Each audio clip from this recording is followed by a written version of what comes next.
En el nombre del Padre, y del Hijo, y del Espíritu Santo. Amén. Ave María Purísima, sin pecado concebida. Queridos amigos de la tele, nuevamente juntos con nuestros temas de fe católica, un programa de la tele en los que se abordan los principales verdades de la fe cristiana, aprovechando el texto Síntesis de Fe Católica, un libro que se encuentra en el sitio web del Opus Dei. Y hoy ya estamos en el tema 33, que lo vamos a ver en dos partes. El tema 33 es el séptimo del octavo mandamiento. Hoy veremos el séptimo y la semana que viene, si Dios quiere, continuaremos con el octavo, ¿no? ¿Qué nos dice el Catecismo sobre este séptimo mandamiento de la ley de Dios en su número 2401? El Catecismo nos dice que el séptimo mandamiento prohíbe tomar o retener el bien del prójimo injustamente y perjudicar de cualquier manera al prójimo en sus bienes.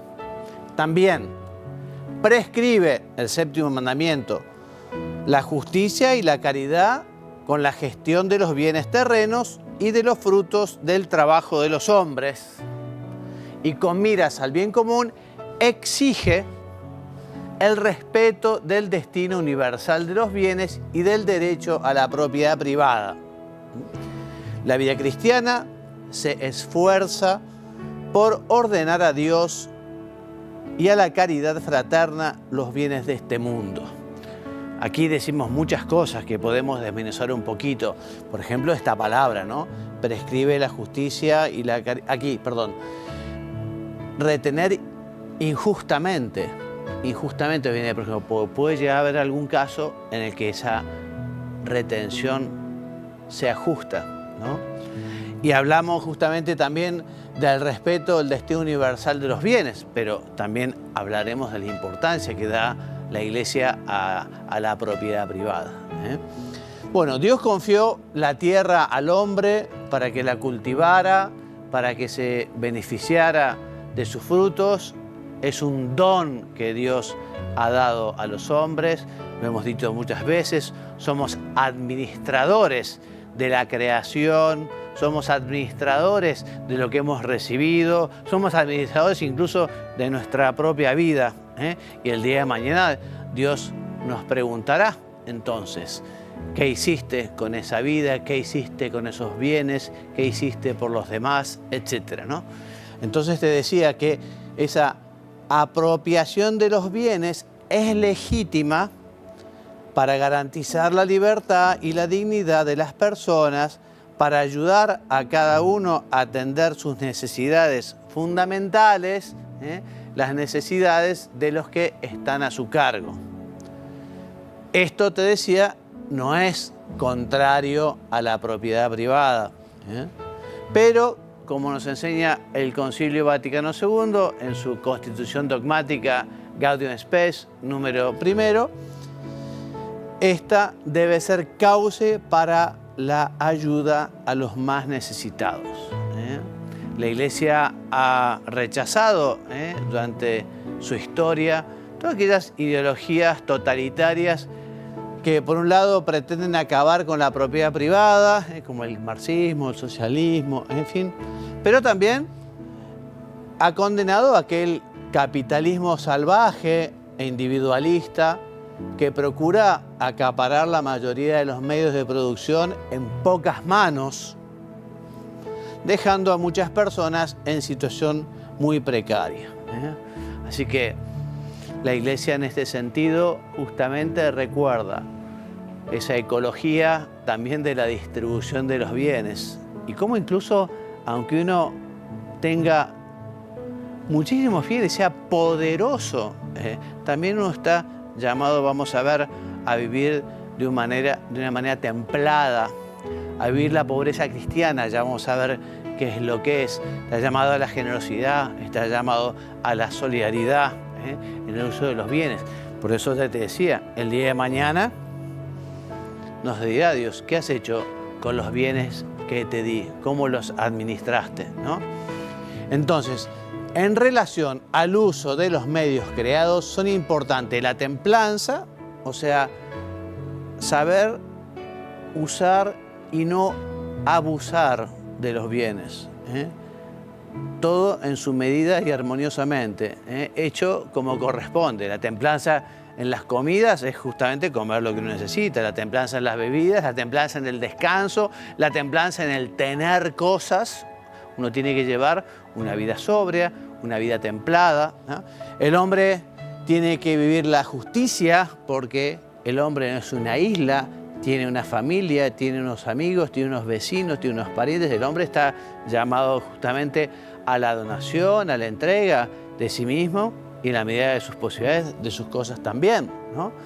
Entonces a estas virtudes agregamos la virtud de la solidaridad, que ya la definiremos con palabras de San Juan Pablo II, y la pobreza que no es algo solo para los monjes ermitaños, aquellos que decían ir a vivir al desierto o vivir en una cueva o en un convento. Todos debemos vivir la pobreza, ¿eh? El Señor nos dijo que difícil es que un rico entre en el reino de los cielos, porque la pobreza cristiana, lo veremos, no consiste tanto en tener o no tener, ¿no? Sino saber administrar y saber qué lugar ocupa en el corazón aquellos bienes que hemos recibido. Jesús, por un lado, nos dio ejemplo de pobreza, de desprendimiento, y además nos enseñó el daño que puede causar el apegamiento a las riquezas. Difícilmente entrará un rico en el reino de los cielos. Por eso qué bueno examinarse y decir, bueno, yo vivo sobriamente, templadamente.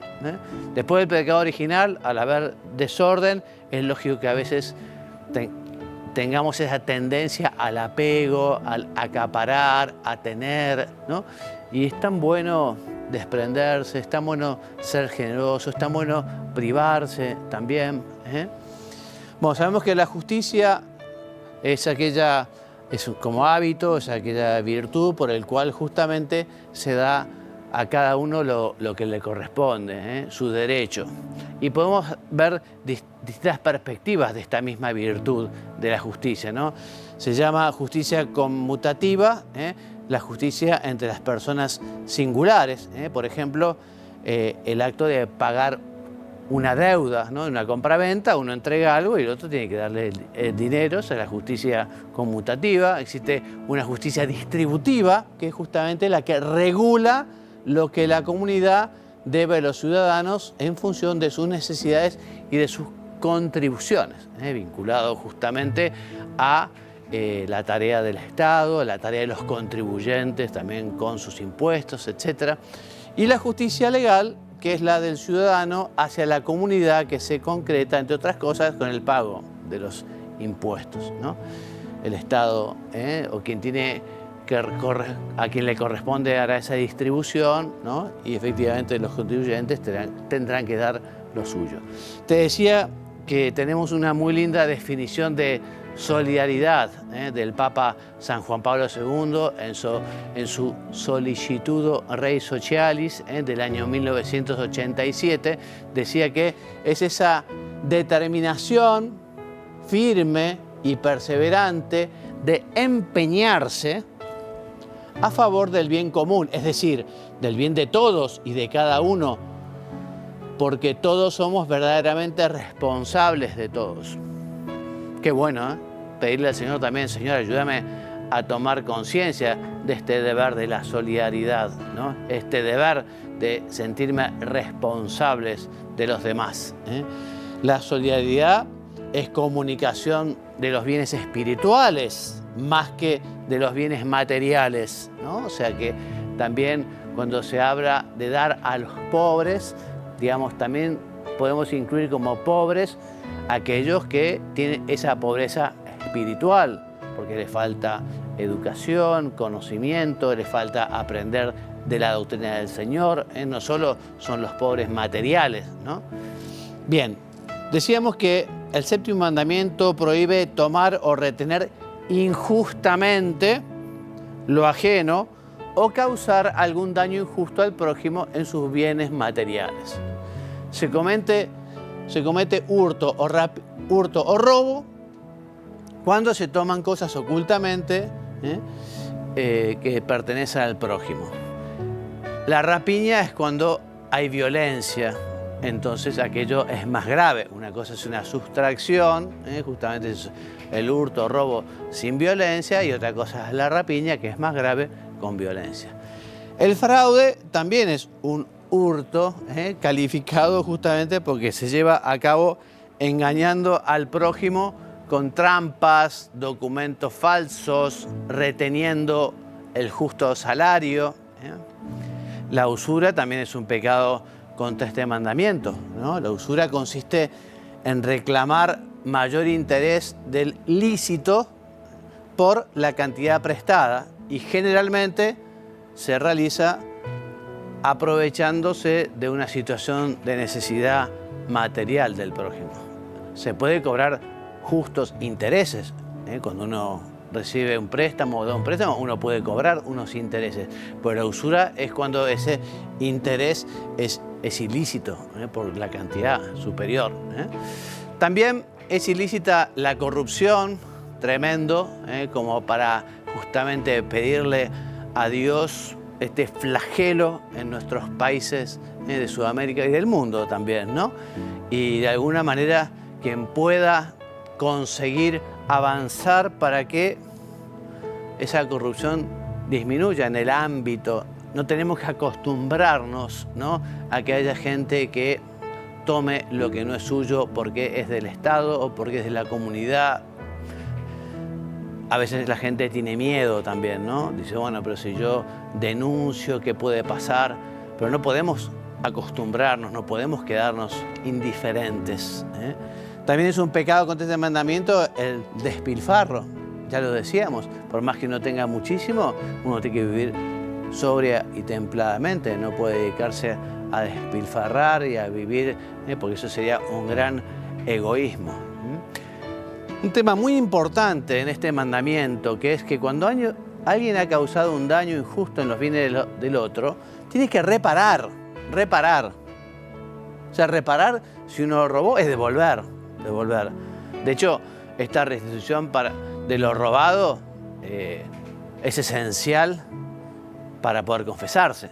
Si una persona viene y dice, bueno, padre, yo quité esto, bueno, te dejé devolver. Ah, no. Y bueno, o sea, el propósito de enmienda, el dolor se manifiesta, entre otras cosas, en que hay que devolver aquello que ha robado, hay que restituir.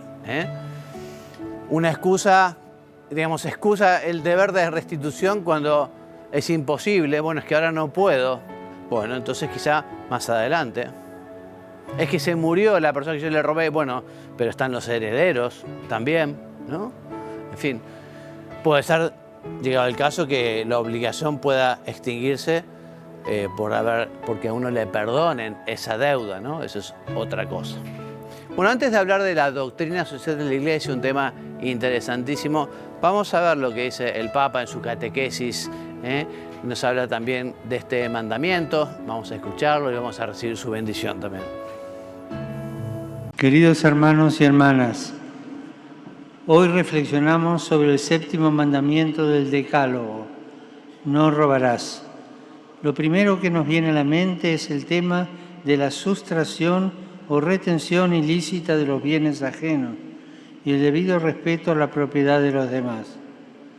En toda cultura, robar es inaceptable, pues todas defienden el derecho a poseer bienes.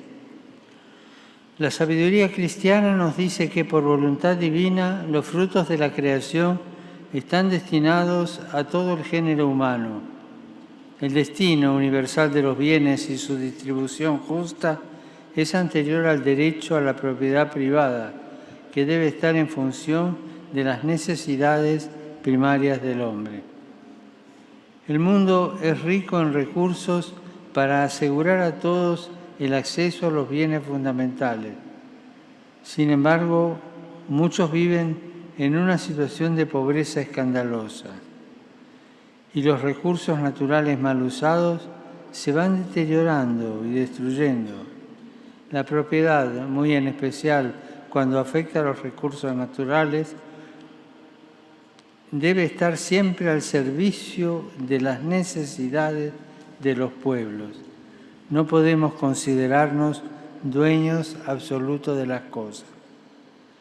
En sentido positivo, no robarás significa que el Señor nos llama a ser administradores, responsables de su providencia, a aprender a multiplicar con creatividad los bienes que poseemos, para usarlos con generosidad en favor de nuestro prójimo y de este modo crecer en la caridad y en la libertad. Saludo cordialmente a los peregrinos de lengua española, venidos de España y Latinoamérica.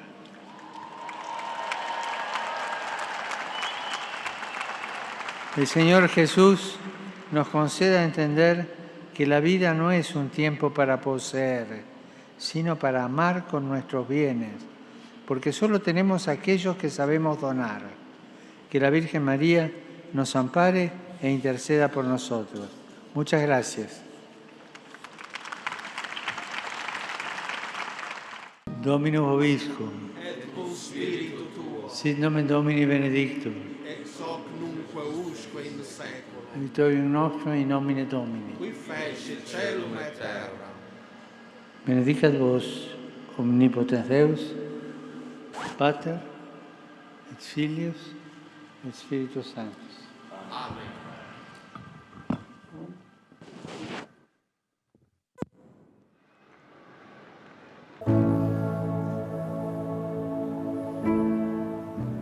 Después de haber aprovechado las palabras del Papa, volvemos entonces a lo que es la doctrina social de la Iglesia, que a modo de noción, a modo de definición, les leo que la doctrina social de la Iglesia es el conjunto de enseñanzas sobre los principios que deben regular la vida social.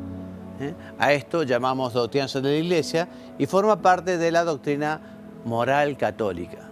La Iglesia es maestra de humanidad y no solo se ocupa de las almas de los hombres, también se ocupa de sus cuerpos, ¿no? Entonces la Iglesia, sobre todo cuando comenzó ese terrible ataque al hombre, estamos hablando de la revolución industrial, de un liberalismo tremendo, donde efectivamente los hombres eran como máquinas, eran parte del engranaje. Bueno, ya León XIII levanta la mano para declarar que hay ciertas situaciones que son tremendamente injustas, vinculadas con el trabajo, con los sueldos, con las vacaciones, con un montón de cuestiones en las cuales efectivamente había abuso. Y la Iglesia sigue hablando justamente cuando se abusa, digamos, y cuando no se respeta la libertad de la persona humana, ¿no? Es importante no confundir la doctrina social de la Iglesia con una cuestión política, porque no es una cuestión política, es una cuestión que hace al hombre, porque el hombre es un ser social, ¿no? Y estamos hablando justamente de los temas importantes de la vida humana.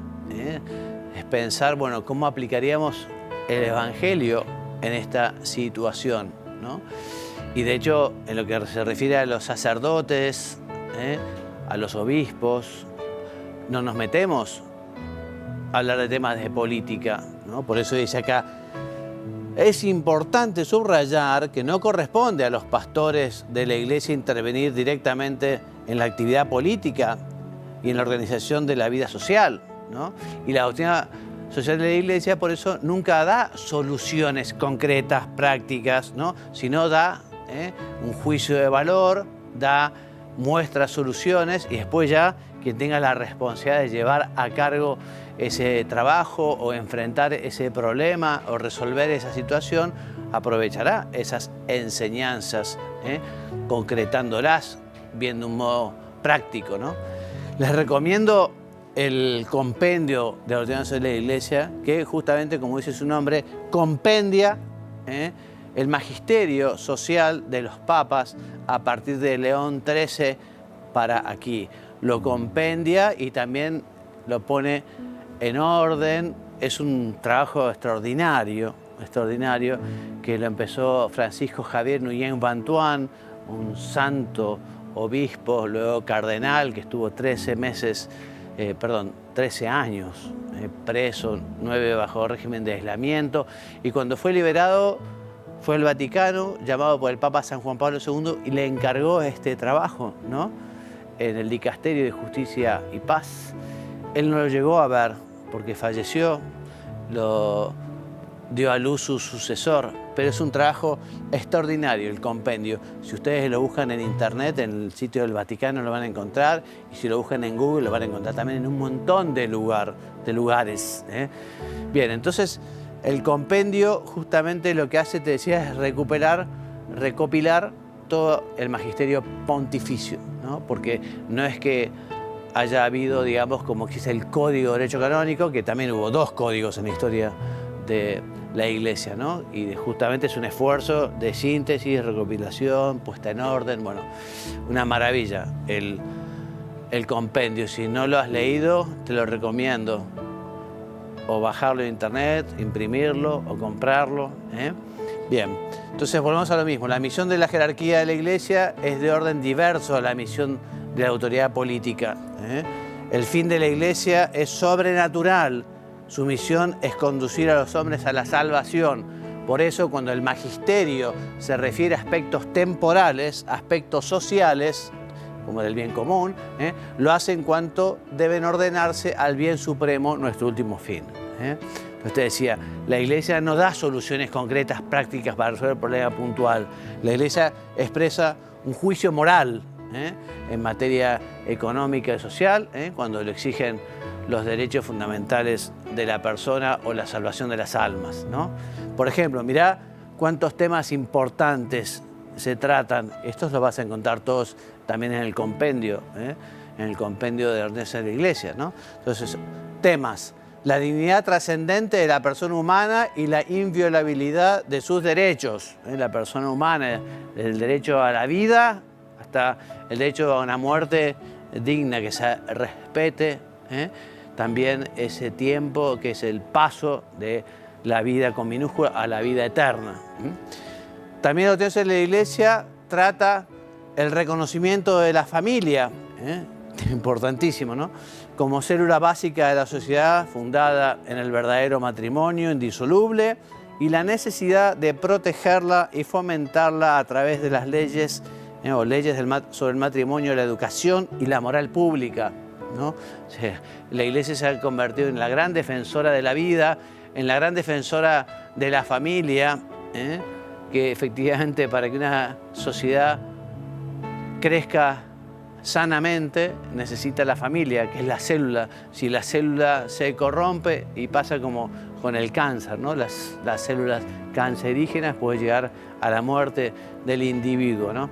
Y si la célula de la familia se destruye, la sociedad también.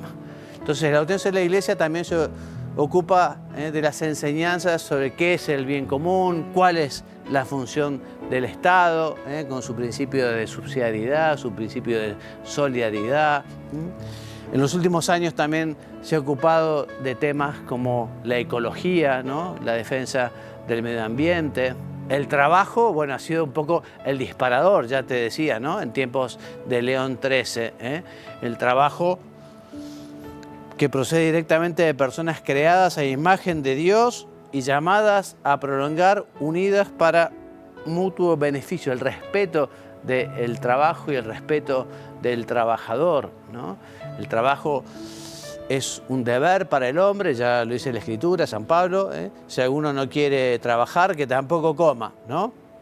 Y justamente el trabajo honra los dones del Creador y los talentos. Por eso los países, las naciones, los estados deberán procurar conseguir que sus ciudadanos tengan trabajo y crear fuentes de trabajo, porque el hombre ha nacido para trabajar como el ave para volar, ¿no? Y además será justamente en el trabajo donde habitualmente encuentre la materia de su santificación, además de la necesidad para poder mantener la familia, para llevar una vida útil.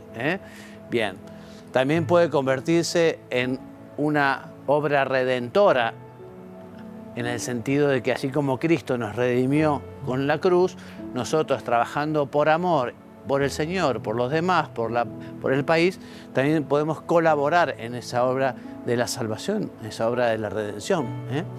Entonces, lo mismo, realizando el trabajo en unión con Cristo, el hombre se hace colaborador del Hijo de Dios en su obra redentora.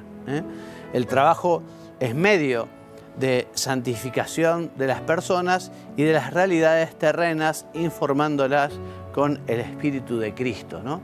En este sentido, San José María Escrivá, fundador del Opus Dei, que recibió de Dios el carisma justamente de recordar esa llamada universal a la santidad, que todos están llamados a ser santos, no es algo solo para los sacerdotes o los religiosos, ¿no? Y la santidad en el mundo está, la santidad en el trabajo, en la familia.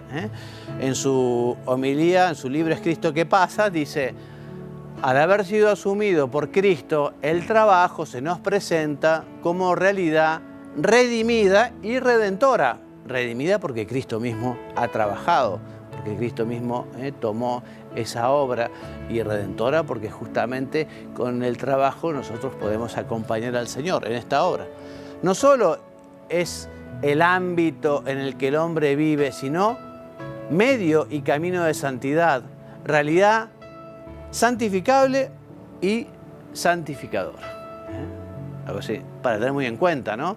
No solo trabajes porque es tu obligación, no solo trabajes porque tenés que llevarle el pan a tu familia, no solo trabajes porque estás cumpliendo también tu deber ciudadano, trabajá por Dios, trabajá porque efectivamente el trabajo tiene esta dimensión trascendente cuando es hecho con rectitud de intención, con perfección personal, etc. ¿Qué es la justicia social? Entonces, la justicia social es una expresión que se ha comenzado a utilizar en el siglo XX para referirse a la dimensión universal que han adquirido los problemas de justicia, ¿no? Dice el Catecismo: la sociedad asegura la justicia social cuando realiza las condiciones que permiten a las asociaciones y a cada uno conseguir lo que le es debido según su naturaleza y su vocación. O sea que efectivamente el Estado tiene que permitir que las organizaciones, ¿no?, debe crear esas condiciones para que las asociaciones, las organizaciones, ¿no?, puedan realmente cumplir su objetivo, su fin, ¿no? Son muchos los elementos que entran en juego al tratar de justicia social. Por ejemplo, la responsabilidad del Estado, te lo decía, ¿no?, crear fuentes de trabajo, la seguridad, la educación, la salud, en fin. También el papel de los empresarios, que no solo deberán enriquecerse, sino que también pensar en sus empleados, en la familia de sus empleados, en el entorno, en el país, ¿no? Todo el tema que tiene que ver con la posibilidad del acceso a los puestos de trabajo, etc. El Papa, en su Evangelii Gaudium, dice que el corazón de Dios tiene un sitio preferencial para los pobres, tanto que hasta él mismo se hizo pobre. Entonces, por eso también te decía, esa mentalidad generosa, abierta, dispuesta a ayudar a los demás. Cada uno según sus posibilidades, cada uno según su vocación, pero es bueno preguntarse: ¿yo estoy dando lo que puedo dar? ¿Yo estoy siendo generoso? ¿Cómo estoy administrando los bienes que el Señor me ha dado? Todo el camino de nuestra redención está asignado por los pobres, ¿no? O sea que el día de mañana nos lo preguntará el Señor. No se trata solo de realizar acciones o programas de promoción social, que ya es bastante poder organizar programas de promoción social, ¿no? Pero también poner una actitud de atención puesta en el otro, en el necesitado, ¿no? Dentro de este contexto tiene una importancia particular la justicia y la solidaridad entre las naciones, ¿no? Todo un tema muy interesante, ¿no? Difícil también, difícil, porque efectivamente la naturaleza humana en su conjunto, más allá de los límites entre países, más allá de las razas, más allá de las formas, digamos, del idioma, bueno, tiene que haber una unidad, una solidaridad, ¿no? Entonces, las naciones ricas tienen una responsabilidad sobre las pobres. También, justamente, las que necesitan tendrán que ser muy responsables con ese tipo de ayuda que reciben, ¿no? Pero, en fin, lo que es tremendo a veces que es que por mantener, por ejemplo, un precio de un producto en una determinada región, se tire al mar, se deseche, se queme, cuando hay gente que se está muriendo de hambre. O sea, eso clama el cielo, ¿no? Entonces, bueno, respecto a los que no pueden por sí mismas, las naciones que no pueden por sí mismas asegurar los medios de su desarrollo o han sido impedidas de realizarlo por trágicos acontecimientos históricos. También es lindo cuando sucede alguna catástrofe en algún país, bueno, la solidaridad de los países para colaborar por aquel terremoto o aquel tsunami, ¿no? Y que haya gente que se desplaza, material quizá que se lleva, ¿no? O sea, qué importante la solidaridad entre las naciones, ¿eh? Por eso es un deber de solidaridad y de caridad, es también una obligación de justicia si el bienestar de las naciones ricas procede de recursos que no han sido pagados con justicia, ¿no? A veces uno piensa, bueno, África, del cual se han sacado tantos minerales y tantas cosas valiosas, ¿no? Quizá no se ha retribuido como corresponde, ¿no? Bueno, te decía que vamos a continuar con este tema y que la semana que viene continuaremos con el octavo mandamiento del Decálogo. Como siempre, nuestros programas, bueno, damos la bibliografía. Como siempre, el Catecismo de la Iglesia Católica, número 2401 a 2499, del Papa Francisco, la Evangelii Gaudium, y te decía de San José María, de sus homilías, la que se llama Vivir cara a Dios y cara a los hombres, de Amigos de Dios, o la homilía Respeto cristiano a la persona y a su libertad, de Es Cristo que pasa. Los programas anteriores entonces los pueden encontrar en el sitio de la tele, www.latele.com, o en YouTube, en la reproducción, tiene una lista de reproducción especial en YouTube que es sobre nuestro programa Temas de Fe Católica. Bueno, me despido enviándoles la bendición, que Dios los bendiga y los haga muy santos. Amén.